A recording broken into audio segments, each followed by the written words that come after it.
High, আমি Aparna. Good morning. তোমরা কেমন আছো? আমি খুব ভালোই আছি। যাই হোক, সেনগারা ঘুম থেকে উঠে সকাল সকাল স্নান টান করে ভাত অবভিয়াসলি ভাতই রান্না করবো, কারণ অফিসে খেয়ে দিয়ে যেতে হয় আমাকে, আমার হাজব্যান্ডকে, এবং টিফিনও নিয়ে যেতে হয়।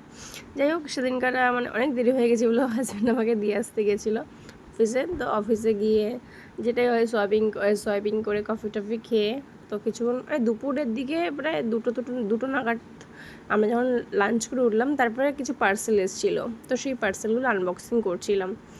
তো মানে প্রাইস আন্দাজে কাপড় টাপড়গুলো, ডিজাইনগুলো পুরো যেরকম অর্ডার দিয়েছিলাম সেরকমই এসছে, কিছু খারাপ আসেনি। এখন মিশো এখন এত ভালো সার্ভিস দিচ্ছে, কিছু বলার নেই। যাই হোক, তারপরে এটা খুললাম। এইগুলো নেওয়া হয়েছিল পয়লা বৈশাখ হিসাবে, ওটা পয়লা বৈশাখের দিন পরবো বলে। তো এই দুটো এসেছিলো, এই দুটো আমার হাজব্যান্ড আমাকে কিনে দিয়েছিলো। আগের দিন তোমরা দেখেছিলে একটা কুর্তি কিনেছিলাম 3 পিস, ওটা আর এটা দুটো সেট, এই তিনটে আমার হাজব্যান্ড আমাকে পয়লা বৈশাখে দিয়েছিল।